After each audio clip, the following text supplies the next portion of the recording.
Hi guys, in this video I'm going to cover the content of training and development, which is part of BTEC Business Level 3, Unit 6. What is the purpose of a training need analysis? Now, a training need analysis is an analysis of what the business requires to meet their objectives. Now, when all the data is gathered, the existing skill levels and the gaps are then analyzed to make decisions about training and development in the organization. A flowchart of skills analysis. So first, the business will identify the existing skills of all individuals, which is ranked according to the level of competence. Then they will identify the skills which are required to meet the business objectives. Then they will compare the results to identify if there are any gaps between the two, and then identify the training to address the skills gaps. Now, internal and external training. Internal training can be delivered by another member of staff, or the business can pay an external member to come and deliver the training in the organization. External training is where employees will receive training off-site. Now, this could be at a training center, private training provider, or a college. What are the advantages of internal training? There's low cost. It saves time and the cost of traveling, and it can respond to any urgent needs more quickly. However, what are the disadvantages of internal training? It's not valued as much as external training is. The training is not always structured, and the training could be given by trainers who are not professionals. What are the advantages of external training? External training is a lot more structured. It is professional training, and there are trained trainers that are giving the training. What are the disadvantages of external training? It's a lot more costly. It is not always easily applied back in the workplace.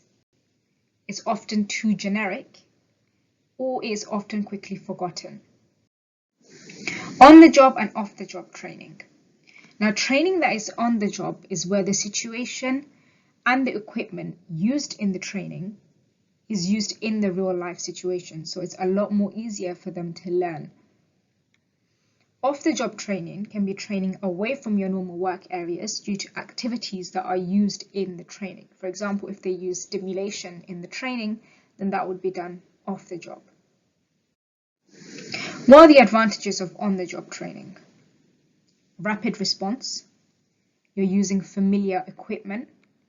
You're able to apply the knowledge a lot more quicker, and it can resolve any queries a lot more rapidly. However, what are the disadvantages of on-the-job training? There are distractions.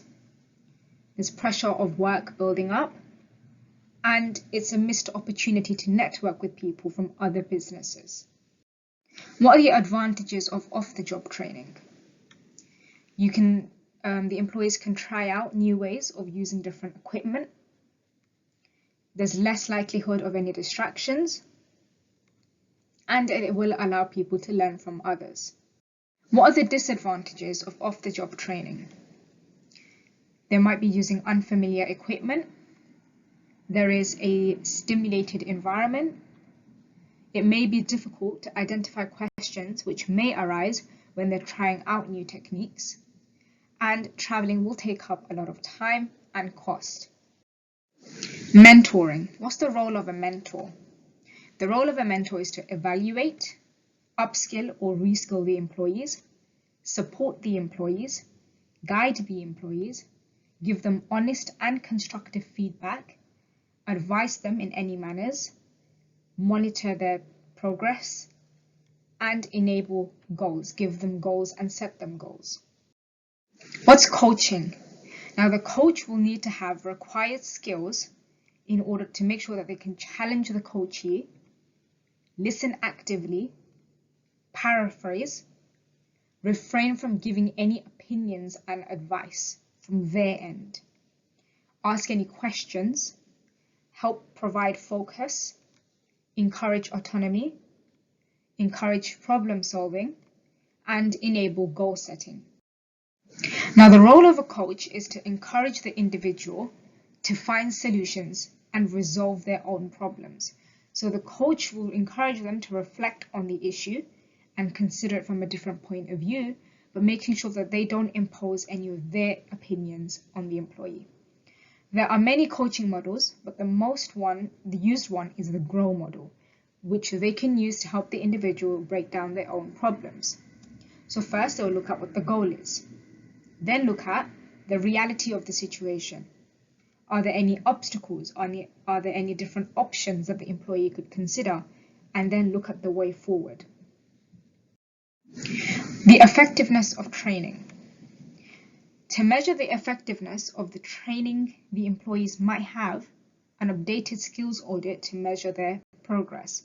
So to measure the effectiveness of the training, the employees will then get an updated skills audit to measure how much their progress have been. However, training might not be effective because employees are not passing the knowledge they have learned to others in the organization. Employees are not being monitored, or an ineffective training is not being reported back to the trainers. Hopefully this video helped you understand training and its effectiveness. If you like this video, then give it a like and subscribe to my YouTube channel. If you want regular updates on resources and videos, then follow my Instagram. If you want short business revision clips, then follow my TikTok. And if you want the PowerPoint to this video, then you can go to my test shop, all linked down below in the description.